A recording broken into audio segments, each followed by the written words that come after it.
Bonjour à tous, à l'affiche de ce lundi, le Lexus NX restylé, la première Volvo électrique produite en Chine, Citroën qui met le type H à l'honneur et enfin n'oubliez pas le Tour Auto.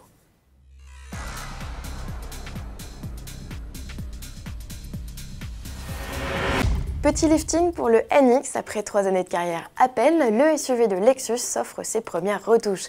C'est au salon de Shanghai que le constructeur japonais a choisi de le révéler. Quoi de neuf? Les prises d'air dans le bouclier avant encore plus massif pour la version F Sport, un nouveau regard, une grille de calandre redessinée et un bouclier arrière remanié avec des feux élargis.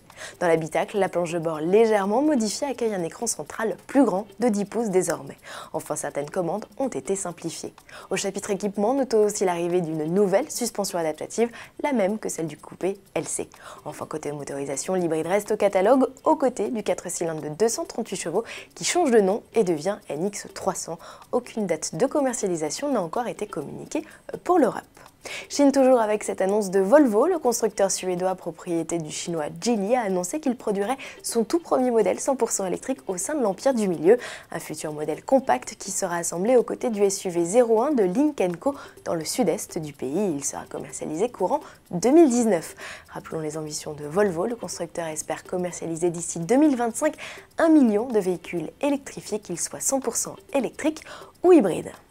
Petite page rétro et idée sortie pour finir, vous n'êtes peut-être pas sans le savoir, Citroën fête en 2017 les 70 ans de son utilitaire fétiche, le type H.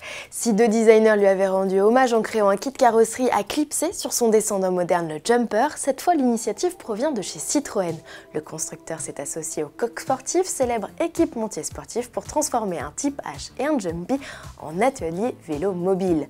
Tous de bleu, de blanc et de rouge vêtus, les véhicules pourront également se transformer en atelier de flocage pour maillot et accompagneront l'équipementier tout au long de l'année sur ces événements liés au cyclisme ou lors d'inauguration de points de vente. Des créations à découvrir dès le 25 avril au salon du véhicule commercial de Birmingham en Angleterre.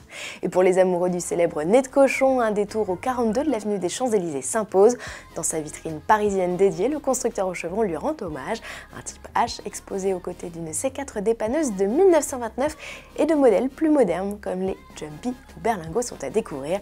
L'exposition No Limit vous invite également à voir la C3 WRC et à participer à un jeu de piste grandeur nature en équipe. Pour s'inscrire, play-c42.fr, tarif 38 € pour un groupe de 3 à 4 personnes. Enfin, si vous êtes à Paris ce 24 avril, ne manquez pas le parc fermé du Tour Auto 2017. Les 230 concurrents engagés exposent leur bolide au sein de la nef du Grand Palais jusqu'à 17 h. Une exposition éphémère que l'on retrouvera sur les routes de France dès le 25 avril. La 26e édition du Tour Auto s'élancera de Paris pour prendre pour la première fois la direction de la Bretagne, cap vers Saint-Malo, Nantes, avant de rejoindre le 29 avril Biarritz pour suivre le parcours des concurrents. Une adresse tourauto.com. À demain.